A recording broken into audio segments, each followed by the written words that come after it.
Hello everyone, एक बार फिर से आप सबका स्वागत है मेरे चैनल पे। आज फिर से एक जॉब का नोटिफिकेशन लेकर के आए हैं। थोड़ा लेट हो गया है बट इसके लास्ट डेट में भी टाइम है। और ये जो जॉब है ये आपके सिर्फ फ्रेशर इंजीनियर्स या सिविल इंजीनियर्स के लिए नहीं है, ये इन जनरल वैकेंसी है जो 10+2 पास आउट हर स्टूडेंट अप्लाई कर सकता है।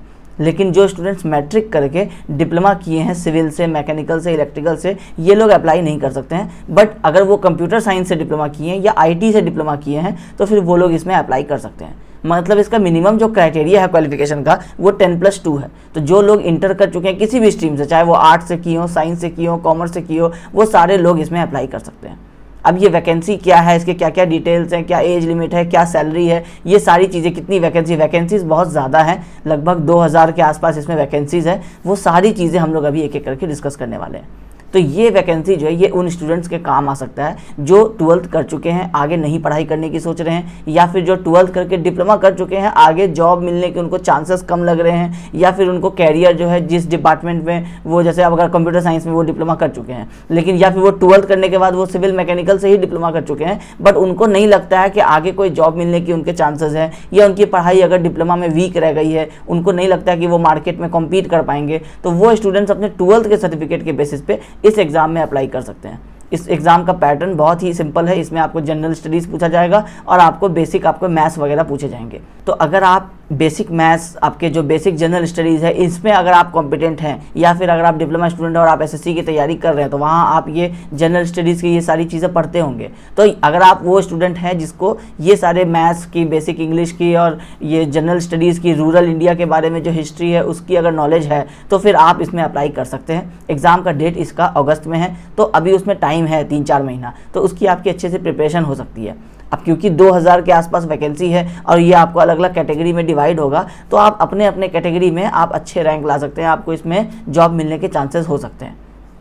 अब ये जॉब क्या है, ये है DSRVS की तरफ से, डिजिटल शिक्षा एंड रोजगार विकास संस्थान। ये जो आपके सेंट्रल एक एजेंसी है, ये आपको वैकेंसीज निकाल रही है 2000 पोस्ट के अप्रॉक्सीमेटली ARDO के लिए, असिस्टेंट रूरल डेवलपमेंट ऑफिसर।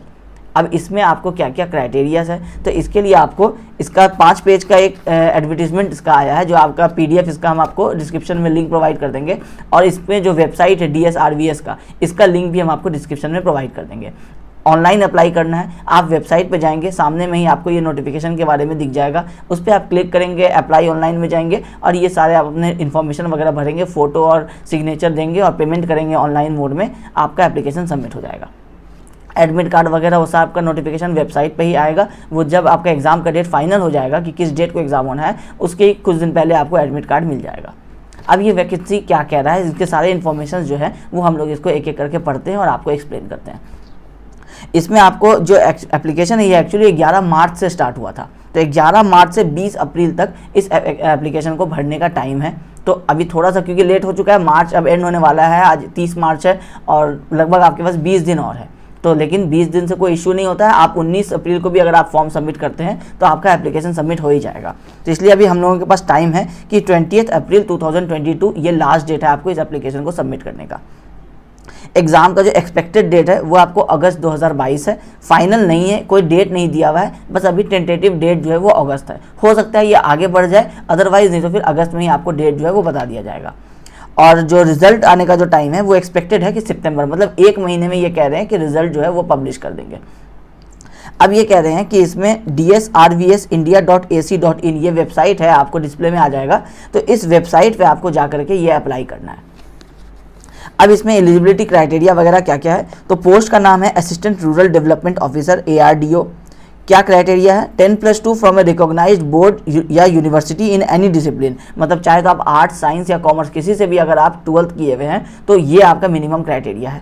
या फिर diploma in any computer course from a recognised institution, मतलब आप 12th करने के बाद अगर किसी कंप्यूटर कोर्स से ITI में भी अगर आप एक डिप्लोमा कर लिए, या फिर अगर आप diploma in computer science engineering कर लिए CSE में, तो भी आप इसमें अप्लाई कर सकते हैं। इसका मतलब क्या है, जो 10th करके सिविल, मैकेनिकल, इलेक्ट्रिकल वाले स्टूडेंट्स थे, जो 10th करके डिप्लोमा किए थे, वो इसमें अप्लाई नहीं कर सकेंगे। लेकिन जो 12th करके चाहे तो BSc कर चुके हों, चाहे 12th करके वो डिप्लोमा कर चुके हों, या वो BTech भी कर चुके हों, अगर उनको अप्लाई करना है, इस पोस्ट में इंटरेस्टेड है, तो वो इसमें अप्लाई कर सकते हैं। उनको सिर्फ एज लिमिट का ध्यान में रखना है, जो अभी हम लोग आगे डिस्कस करेंगे। एज लिमिट का कह रहा है कि 1 अगस्त 2022 के दिन आपका जो जनरल कैटेगरी के लोग हैं वो 18 to 35 ईयर्स एज लिमिट होना चाहिए, मतलब 18 से कम नहीं होना चाहिए और 35 से ज़्यादा भी नहीं होना चाहिए। तो ये कब किस डेट पे कह रहा है, तो मतलब 1 अगस्त 2022 को। तो जो भी लोग जिनका 17 साल पूरा हो चुका है 2021 में और अभी 31 जुलाई के पहले अगर उनका बर्थडे आता है तो इसका मतलब है कि वो 31 जुलाई के पहले 18 साल के हो जाएंगे। वैसे स्टूडेंट जो 12th कर चुके हैं वो डायरेक्टली इसमें अप्लाई कर सकते हैं, मतलब जिनका आगे पढ़ने का टारगेट नहीं हो, क्योंकि एजुकेशन का ऐसा है कि आप जितना हायर एजुकेशन ले आपके लिए उतना अच्छा होता है, उतने आपके जॉब के चांसेस जो है वो बढ़ जाते हैं। अभी आप ये वाले फॉर्म सिर्फ 12th पास वाले लोग भी भर सकते हैं और 12th करके जो डिप्लोमा कर चुके हैं वो भी इसको भर सकते हैं। तो उनके लिए 2 ऑप्शन हो जाएगा, वो डिप्लोमा वाले जॉब भी भर सकते हैं, 12th वाले जॉब भी भर सकते हैं। तो इसलिए हायर एजुकेशन लेना तो हम हमेशा आपको प्रेफर करते हैं कि आप हायर एजुकेशन लीजिए। मगर जो स्टूडेंट्स नहीं ले सकते हैं किसी भी रीज़न से, चाहे फाइनेंशियल रीज़न हो, चाहे बहुत सारे रीज़न सबके अलग अलग होते हैं, तो वैसे लोग इसमें अप्लाई कर सकते हैं क्योंकि सैलरी जो है वो ठीक ठाक है। आपको 12th पास स्टूडेंट के जो रेंज में जो सैलरी होती है उससे ये अच्छी सैलरी दे रहे हैं। तो इसमें एक तो आपको जनरल कैटेगरी के लिए 18 to 35 ईयर्स है, ओबीसी के लिए जो एज लिमिट है वो 18 to 38 ईयर्स है, 3 साल का रिलैक्सेशन है। और एससी एसटी और पर्सन विद डिजेबिलिटी ये 3 तरह के जो कंडीशंस होते हैं इसमें 18 to 40 ईयर्स है, इनको 5 ईयर्स का रिलैक्सेशन है। मतलब अपर लिमिट जो है 35 ईयर्स है, ओबीसी के लिए 3 ईयर्स का रिलैक्सेशन है और एससी एसटी पीडब्ल्यूडी के लिए आपको 5 ईयर्स का रिलैक्सेशन है।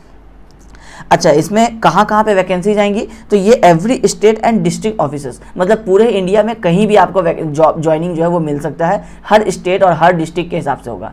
तो बहुत ज़्यादा चांसेस है कि जब इस तरह की ऐसी जॉब में जब सिलेक्शन होता है तो जोन के हिसाब से आपको प्रेफरेंस दिया जाता है। मतलब अगर आप नॉर्थ इंडिया के हैं तो आपको नॉर्थ इंडिया में ही या फिर सेंट्रल इंडिया में आपको ज्वाइनिंग मिलता है, जो साउथ इंडिया के लोग होते हैं उनको साउथ या सेंट्रल इंडिया में ही मिलता है। नॉर्थ को साउथ और साउथ को नॉर्थ में जनरली इस तरह के एग्जाम्स में नहीं किया जाता क्योंकि लैंग्वेज बैरियर होता है, सोसाइटी का बैरियर होता है, बहुत सारी चीज़ें होती है। ठीक है, तो इसलिए इसमें आपको ये नहीं चिंता करना है कि आपको केरल में या कर्नाटका में कहीं पे आपको जॉब दे देगा और आप बिहार के स्टूडेंट हैं तो ऐसा नहीं होगा। बिहार, यूपी, दिल्ली, मध्य प्रदेश, यही सारे स्टेट्स में आपको जनरली जो है वो आपको वैकेंसी, आपको ज्वाइनिंग मिलेगी।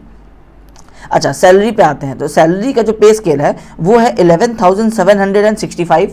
उसके बाद 3 साल तक 655 रुपीज़ पर ईयर के हिसाब से, फिर 1300 730 और इस तरह से इंक्रीज करते करते मैक्सिमम जो सैलरी है वो है 31,540। तो आप कह सकते हैं कि 11,765 से लेके 31,540 रुपीज़ तक आपका सैलरी है जो आपको ईयर बाई ईयर आगे बढ़ता रहेगा। अभी तक इसमें जो टोटल लिखा हुआ है इसमें आपको 19 ईयर्स के आसपास का आपको एक रेंज बता दिया है। तो ये हो गया आपको सैलरी। तो मेरे हिसाब से जो स्टार्टिंग में स्टूडेंट्स ज्वाइन करेंगे उनके लिए एक अच्छा सैलरी है 11,700 रुपीज़, ये ठीक ठाक है। और जब जैसे जैसे आप आगे बढ़ेंगे वैसे वैसे ये 30,000 तक पहुंचने का चांसेस है। और क्योंकि एक सेंट्रल इंडिया का, ये सेंट्रल गवर्नमेंट का जॉब है तो इसलिए इसमें आपको एक ये भी ट्रस्ट रहता है कि 60 ईयर्स तक के लिए आपका जॉब जो है वो परफेक्ट रहेगा। तो ये हो गया सैलरी के बारे में। कट ऑफ डेट जो है वो 1/8/2022 है, तो बता ही चुके हैं कि एज लिमिट और सारे जो क्वालिफिकेशन है वो सारे 1 अगस्त 2022 तक कंप्लीट हो जाने चाहिए। मतलब जो स्टूडेंट अभी 12th का एग्जाम दिए हैं अगर उनको 1 अगस्त 2022 के पहले उनका अगर डिग्री आ जाता है तो वो लोग एलिजिबल हैं इसमें अप्लाई करने के लिए। ठीक है, अब ये हो गया आपको कुछ इन्फॉर्मेशन।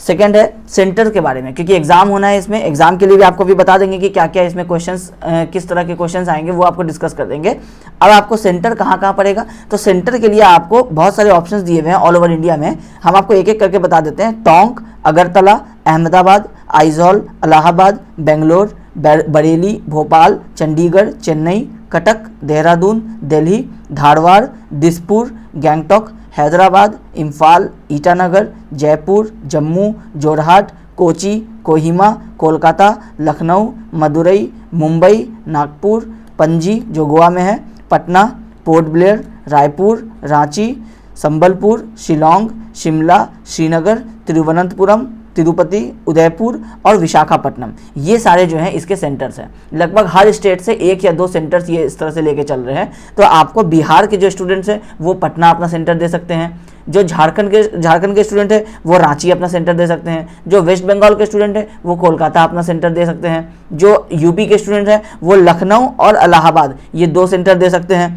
तो इस तरह से लगभग सारे स्टेट में 1 या 2 सेंटर जो है वो आपको दिया हुआ है। आप जिस भी जोन के स्टूडेंट हैं, आप बिहार के स्टूडेंट हैं तो आप पटना दे सकते हैं, आप यूपी या बिहार के अगर बॉर्डर के स्टूडेंट हैं तो आप इलाहाबाद भी दे सकते हैं, पटना भी दे सकते हैं, लखनऊ भी दे सकते हैं, जो आपके ट्रैवल जोन में आसानी से आएगा। तो पीडीएफ क्योंकि आपको लिंक दिया हुआ रहेगा तो आप उसमें से जाके अपने सारे सेंटर्स जो हैं वो देख सकते हैं। अब इस सेंटर में सिर्फ एक प्रॉब्लम है कि आपको अभी, क्योंकि ये 11 मार्च से स्टार्ट हुआ था फॉर्म फिलअप करना, तो इसके जो सेंटर्स है जिसमें से चेन्नई, दिल्ली, कोलकाता, दिसपुर और नागपुर, इनको अगर हटा दे, ये 5 सेंटर्स को हटा दे, तो बाकी सारे सेंटर्स पे फर्स्ट कम फर्स्ट सर्व के हिसाब से आपको सीट अलॉटमेंट होगा। मतलब 11 मार्च से जो लोग अगर फॉर्म फिलअप कर रहे हैं, अगर पटना का जो सेंटर है, अगर इनके जैसे वहाँ अगर इन्होंने 500 सीट्स अगर रखा है उस सेंटर पटना के लिए, तो अगर 500 स्टूडेंट फॉर्म फिलअप करके पटना सेंटर डालते हैं तो उनको पटना सेंटर मिल जाएगा। उसके बाद जैसे ही 501 स्टूडेंट, जो फर्स्ट स्टूडेंट होगा 500 के बाद, उसको वो सेंटर फिर चूज़ ही नहीं कर पाएगा। जब आप फॉर्म ऑनलाइन भरेंगे तो आप वो सेंटर चूज़ ही नहीं कर पाएंगे, वो फ्रीज हो जाएगा। तो ये आपको चेन्नई, दिल्ली, कोलकाता, दिसपुर और नागपुर को छोड़ के बाकी सारे सेंटर्स पे लागू होता है। तो मतलब है कि अगर आप लेट हो चुके हैं इन केस, और अगर आपको पटना सेंटर डालना है और पटना का अगर सीट फुल हो चुका होगा, सारे लोग अप्लाई कर चुके होंगे, फिर आपको दूसरा सेंटर चूज़ करना पड़ेगा। फिर उस केस में आप अपना जो भी नियरेस्ट सेंटर है, जैसे अगर आपको रांची नियरेस्ट पड़ता है फिर तो आप रांची सेंटर देंगे। अगर रांची फिल हो गया होगा तो वो भी आपको वहाँ पे क्लिक नहीं होगा। तो मतलब आप जब ऑनलाइन फॉर्म भरने जाएंगे तो वहाँ पे आपको ये सेंटर वाला प्रॉब्लम जो है, आप 3-4 सेंटर अपना पहले ही डिसाइड करके रख लें कि फर्स्ट प्रेफरेंस आपका क्या होगा, सेकेंड आपका क्या होगा, थर्ड क्या होगा। क्योंकि सेंटर्स अब, क्योंकि 20 दिन लेट हो चुके हैं हम लोग, तो हो सकता है कि आपको इन 20 दिनों में बहुत सारे सेंटर जो हैं वो फिल हो गए होंगे। तो ऐसे केस में आपको फिर कोलकाता, जो इस जोन के, ईस्ट जोन के जो स्टूडेंट हैं उनको कोलकाता देना होगा, क्योंकि कोलकाता, चेन्नई, दिल्ली, ये जो सेंटर्स हैं, ये सेंटर्स ऐसे हैं कि इसमें अगर जितने भी स्टूडेंट आ जाएंगे उन सबको एडजस्ट कर लिया जाएगा। तो मतलब है कि ये जो सेंटर्स, ये कभी इनका सीट फिल नहीं होगा। तो मतलब है कि आपको ईस्ट जोन के स्टूडेंट को कोलकाता, नॉर्थ जोन के स्टूडेंट को दिल्ली और साउथ जोन के स्टूडेंट को चेन्नई, ये 3 सेंटर्स उनको एनी हाउ मिल ही रहे हैं। लेकिन जिनका घर पटना में है और वो पटना फिल करना चाहते हैं तो उनको जल्दी से जल्दी फॉर्म जो है वो फिल करना पड़ेगा। अदरवाइज हो सकता है कि अभी तक अगर वो सीट फिल नहीं हुआ है तो अब फिल हो जाएगा। ठीक है, ये चीज़ आपको बस ध्यान रखना है। सेंटर चूज़ करने के लिए 3-4 जो नाम है वो आप पहले से डिसाइड कर लीजिए कि आप कहाँ कहाँ जा सकते हैं, उसके हिसाब से आपको फॉर्म फिल करना होगा। अच्छा, इसमें आपको फीस पे आते हैं कि जो फीस है वो जनरल और ओबीसी कैंडिडेट के लिए 500 रुपये है, और जो SC, ST और PWD कैंडिडेट्स हैं उनके लिए 350 रुपये हैं। तो ये फॉर्म भरने के लिए भी आप एक बार पहले डिसाइड कर लेंगे कि अगर आपको इस तरह के जॉब में जाना है या नहीं जाना है। आपको अगर आगे कैरियर को आगे बढ़ाना है तो फिर आप इसको, क्योंकि आपके 500 रुपीज़ लगने वाले हैं अगर आप जनरल या ओबीसी हैं, या अगर आप SC, ST, PWD है तो 350 रुपये लगने वाले हैं। तो अगर आप वो नहीं करना चाहते हैं तो फिर आप इस फॉर्म को नहीं फिल कीजिए। अगर आप करना चाहते हैं, आप एग्ज़ाम दे करके अपने आप को टेस्ट करना चाहते हैं, तो फिर आप अपना जो एप्लीकेशन फ़ीस है ये आप दे सकते हैं। इसका पेमेंट ऑनलाइन मोड ही होगा। मतलब जब आप वेबसाइट पे जाएंगे, वहाँ आप अप्लाई करेंगे, आप अपने डिटेल्स भरेंगे, फोटो और सिग्नेचर देंगे, उसके बाद आपको ऑनलाइन पेमेंट का आपको ऑप्शन आ जाएगा। तो वहीं से आपको अपने कार्ड से ऑनलाइन पेमेंट कर देना है या नेट बैंकिंग से कर देना है और आपका फॉर्म जो है वो सबमिट हो जाएगा। कोई हार्ड कॉपी कहीं भेजने की ज़रूरत नहीं है, आपको सिर्फ हार्ड कॉपी का प्रिंट आउट निकाल के रख लेना है, क्योंकि बाद में आपको हो सकता है कि प्रिंट आउट नहीं मिले। इसमें लिखा हुआ भी है कि आपको फॉर्म फिल करने के बाद, पेमेंट करने के बाद जो आपका फाइनल एप्लीकेशन फॉर्म आएगा उसको प्रिंट आउट निकाल करके अपने पास रख लेना है और अगले 1 साल तक के लिए रखना है।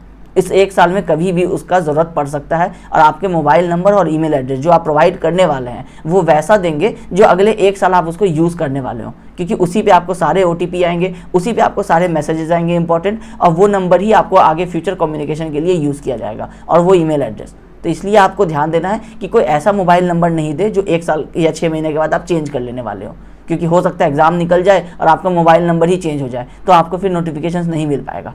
ठीक है, अच्छा अब आते हैं स्कीम ऑफ एग्जामिनेशन की, क्या क्या पूछने वाला है, किस तरह का क्वेश्चन आने वाला है इस एग्जाम में। इसमें टोटल आपके 4 पार्ट्स हैं।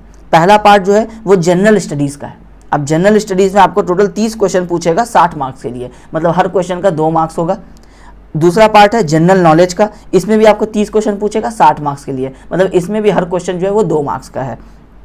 तीसरा पार्ट है elementary maths and English language, मतलब सिंपल आपका मैथ्स और इंग्लिश, इसके बारे में आपको पूछेगा। टोटल 25 क्वेश्चन पूछेगा 50 मार्क्स का। अब 25 क्वेश्चन में मैथ और इंग्लिश दोनों कंबाइंड है, हो सकता है 12 क्वेश्चन मैथ के और 13 क्वेश्चन इंग्लिश के हो, या फिर 13 क्वेश्चन मैथ्स के और 12 क्वेश्चन इंग्लिश के हो। ये चीज़ अभी एग्जैक्टली नहीं लिखा है, बट इतना लिखा है कि मैथ्स और इंग्लिश मिलाकर के 25 क्वेश्चन होंगे।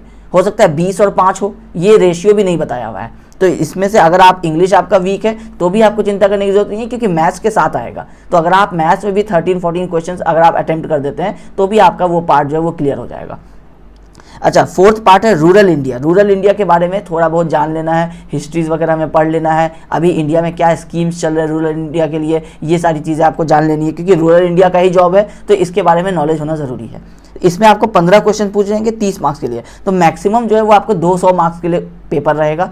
अब इसमें कह रहा है कि चारों पार्ट्स में आपको कट ऑफ जो है वो पार होना चाहिए, मतलब आपके जनरल स्टडीज़ में भी 40% मार्क्स आने चाहिए, जनरल नॉलेज में भी 40% मार्क्स आने चाहिए, elementary math and English language में भी आपको 40% मार्क्स होने चाहिए, और रूरल इंडिया में भी आपको 40% मार्क्स होने चाहिए। ये मिनिमम क्राइटेरिया है, ये तो आपको पार करना ही करना है। अगर आप ये पार नहीं कर पाते हैं, जैसे अगर आप 4 में से 3 सेक्शन पार कर लेते हैं और 1 सेक्शन आपका पार नहीं हो पाता है, तो वैसे केस में फिर आप इनएलिजिबल हो जाएंगे, मतलब फिर आप चाहे तो सीट पूरा नहीं फिल हो लेकिन आप उसमें सेलेक्ट नहीं हो सकते हैं, क्योंकि आप मिनिमम क्राइटेरिया ही पार नहीं कर पा रहे।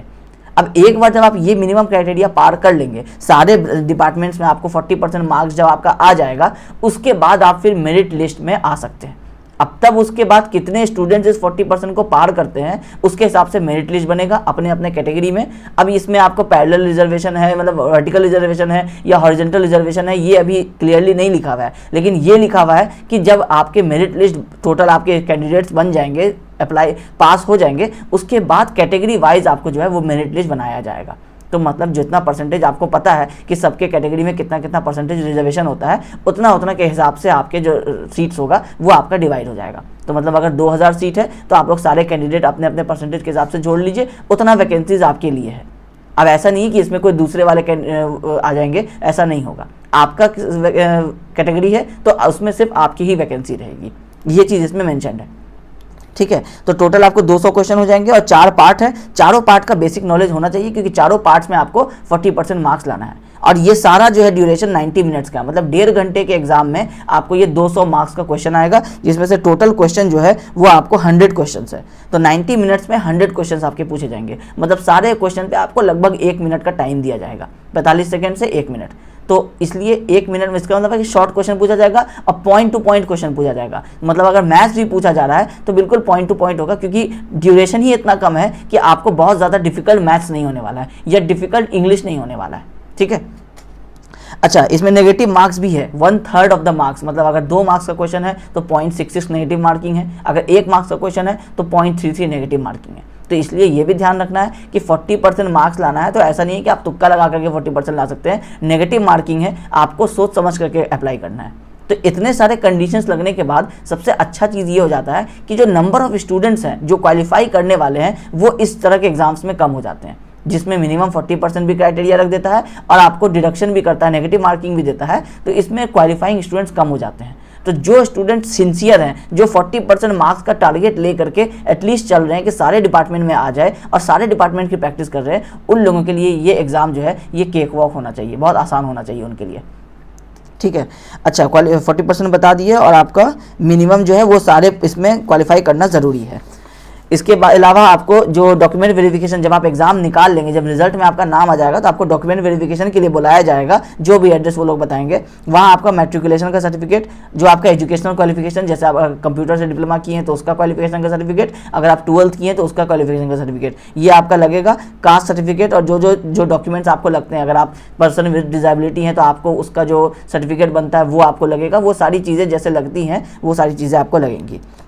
इसके अलावा और कोई बहुत खास इन्फॉर्मेशन नहीं है। आपको जो कॉन्टैक्ट नंबर्स है वो आपको वो कह रहा है कि DSRVS का जो वेबसाइट है उसमें जो आपके कॉन्टैक्ट नंबर्स दिए हुए हैं उस पर आप किसी भी वर्किंग डे में 11 से 2:30 बजे तक, दिन के सुबह के 11 बजे से दिन के 2:30 बजे तक, इस 3.5 घंटे के अंदर में आप उस नंबर पे कॉल करके जो भी आपके क्वेरीज है, जो भी आपको पूछना होगा, आप उनको फ़ोन करके ये क्वेरीज अपना सॉल्व कर सकते हैं।